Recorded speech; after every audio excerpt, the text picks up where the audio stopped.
আপনার কাছে কি পুরনো হাতে লেখা জন্ম সার্টিফিকেট রয়েছে আর আপনি চাইছেন সেটাকে ডিজিটাল করার জন্য? তাহলে আজকের এই ভিডিওটি অবশ্যই শুরু থেকে শেষ পর্যন্ত দেখবেন, কারণ আজকের এই ভিডিওতে আপনাদের সম্পূর্ণ তথ্য দেব যে কিভাবে আপনারা পুরনো হাতে লেখা জন্ম সার্টিফিকেট থেকে নতুন ডিজিটাল বার্থ সার্টিফিকেট তৈরি করবেন। তার কি পদ্ধতি রয়েছে, কি কি নিয়ম রয়েছে, কোন কোন ডকুমেন্ট লাগতে পারে, কোন কোন সালের ক্ষেত্রে কি কি নিয়ম রয়েছে, বিস্তারিত কিন্তু আজকের এই ভিডিওতে আপনারা জানতে পারবেন। ভিডিওটি অবশ্যই শুরু থেকে শেষ পর্যন্ত দেখবেন। ভিডিওটি ভালো লাগলে লাইক করবেন, চ্যানেলটিকে সাবস্ক্রাইব করে পাশে রাখা বেল আইকনটি প্রেস করে নোটিফিকেশন অল করে রাখবেন, সবার সুবিধার্থে ভিডিওটি শেয়ার করবেন। তো চলুন শুরু করি।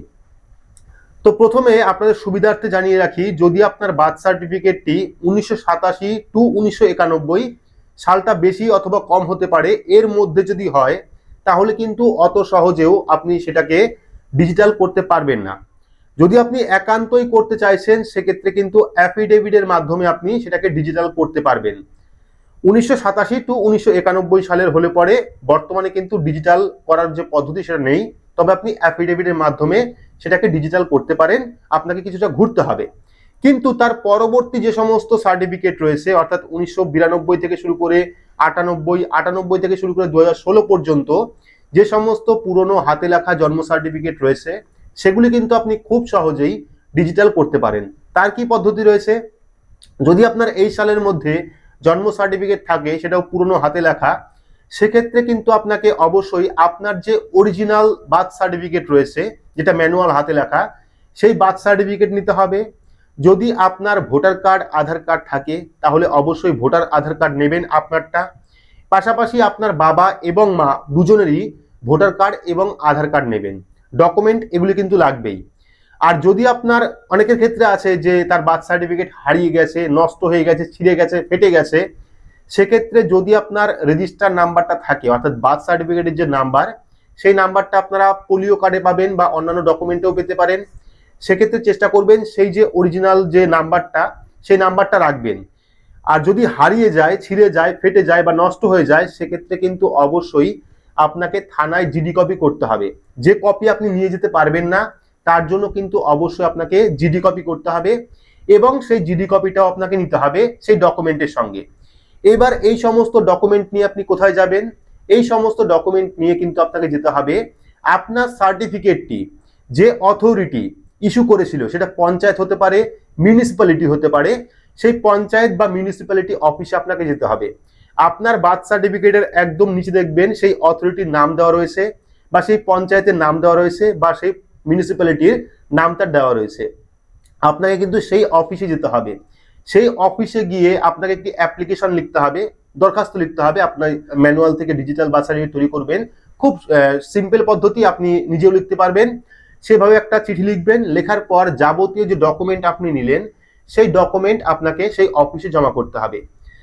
ডকুমেন্ট জমা করার পর তারা ডকুমেন্ট নিয়ে নেবে। ডকুমেন্ট নেওয়ার পর তারাই কিন্তু অনলাইনে ফর্ম নাম্বার এ রয়েছে, সেই ফর্ম নাম্বার এর মাধ্যমে আপনার যে অ্যাপ্লিকেশন, সেই অ্যাপ্লিকেশনটা তারা সাবমিট করবে। অ্যাপ্লিকেশন সাবমিট করার পর সেটা চলে যাবে সাব রেজিস্ট্রারের কাছে। তো এইবার আপনাদের অনেকেরই কৌতূহল থাকতে পারে যে অনলাইন থেকে তারা কোন ফর্মটি সাবমিট করবেন। তো চলুন আমি সেটাও দেখিয়ে দিচ্ছি। তো তারা কিন্তু এই জন্মমৃত্যু পোর্টালে আসবে, যেটা ওয়েস্ট বেঙ্গলের অফিসিয়াল ওয়েবসাইট জন্মমৃত্যু তথ্য .wb.gov.in। আসার পর এখানে যে রেজিস্ট্রেশনের অপশনটা আছে, লগ ইনের যে অপশনটা আছে, সেই লগ ইন অপশনে তাদের ইউজার আইডি এবং পাসওয়ার্ড থাকবে। যেহেতু আমি কোনো আধিকারিক নই, আমি শুধুমাত্র আপনাদের স্ক্রিনশটটা দেখাতে পারবো, ঠিক আছে? আমি সেটাই দেখাচ্ছি আপনাদের। এখানে তারা ইউজার আইডি পাসওয়ার্ড দিয়ে ক্যাপচা কোডটা ফিল আপ করে লগ ইন অপশনে ক্লিক করবে। ক্লিক করলেই কিন্তু তাদের যে ড্যাশবোর্ড, সেই ড্যাশবোর্ডটা ওপেন হবে। ঠিক একই রকম ড্যাশবোর্ড আপনারা দেখতে পারবেন। এবার এই ড্যাশবোর্ডে একটা অপশন রয়েছে ডিজিটাইজেশন ফর্ম নাম্বার এ। যে ফর্মটার কথা আপনাদের বললাম, তারা form number A fill up করবে। আর এই ফর্ম নাম্বার এর মাধ্যমেই কিন্তু ফর্মটা ডিজিটাল করা হয়, অর্থাৎ সার্টিফিকেটটা ডিজিটাল করা হয়। তো এটাতে যখনই ক্লিক করবে, ক্লিক করলে কিন্তু পরবর্তী আরও একটি পেজ তাদের সামনে ওপেন হবে, যেটা হলো এইটা। এবার এখান থেকে তারা কি করবে, এই যে অ্যাড নিউ অপশনটা রয়েছে, অ্যাড নিউ, এই অ্যাড নিউ অপশনে ক্লিক করবে। আর এই অ্যাড নিউ অপশনে ক্লিক করলেই কিন্তু ফর্ম নাম্বার এ যে ফর্মটা, সেটা কিন্তু ওপেন হয়ে যাবে, এবং এটাই কিন্তু তারা ফিল আপ করবে আপনার ম্যানুয়াল সার্টিফিকেট থেকে ডিজিটাল সার্টিফিকেট তৈরি করার জন্য। তো ফর্ম ফিল আপে কী রয়েছে দেখতে পাচ্ছেন, রিপোর্টিং ডেট রয়েছে এখানে, রিপোর্টিং ডেট, তারপরে মোবাইল নাম্বার রয়েছে, তারপরে ইন রেকর্ড অ্যাভেলেবেল, অর্থাৎ রেকর্ড কোনো অ্যাভেলেবেল রয়েছে কিনা, আপনার পুরনো সার্টিফিকেট আছে কিনা, ঠিক আছে। তারপরে লাস্ট মনিটরিং কী রয়েছে, এগুলো থাকবে। ডেট অফ বার্থ অর্থাৎ জন্মের তারিখ কী রয়েছে, জেন্ডার কী রয়েছে, ফার্স্ট নেম কী রয়েছে, মিডিল নেম কী রয়েছে, লাস্ট নেম কী রয়েছে, তারপরে আপনার মাল্টিপল প্রেগনেন্সি নাকি এটাও রয়েছে, প্লেস অফ বার্থ রয়েছে, এই সমস্ত যাবতীয় ডিটেলস রয়েছে। তো এই ফর্ম দেখে আপনাদের কোনো লাভ নেই, কারণ এটা আপনারা ফিল আপ করতে পারবেন না। যারা আধিকারিক রয়েছে মিউনিসিপ্যালিটি অথবা পঞ্চায়েতে, তারাই কিন্তু এই ফর্মটা অ্যাক্সেস করতে পারবে।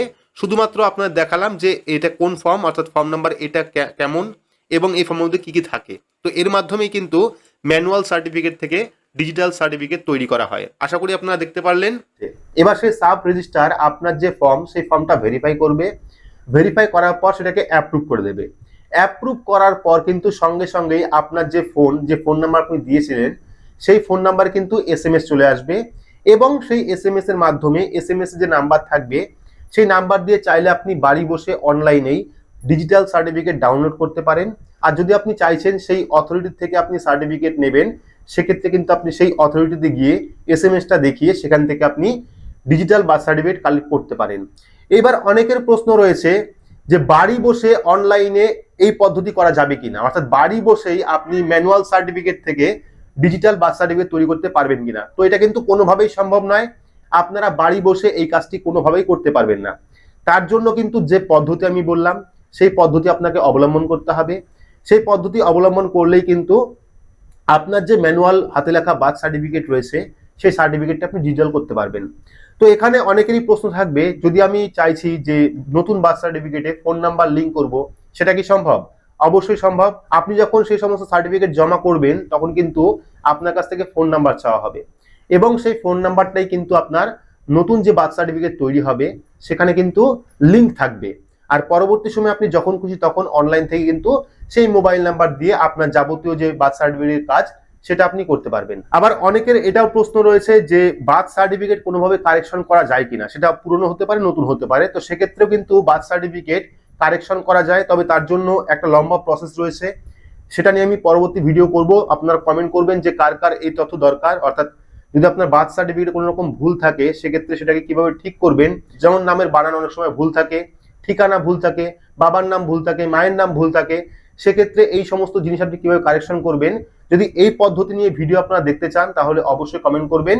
আমি কিন্তু বিস্তারিত পদ্ধতি নিয়ে কোন কোন ডকুমেন্ট লাগতে পারে, কি সমস্ত কাজ করতে হবে, কোথায় যেতে হবে, এ নিয়েও কিন্তু খুব তাড়াতাড়ি ভিডিও আনবো।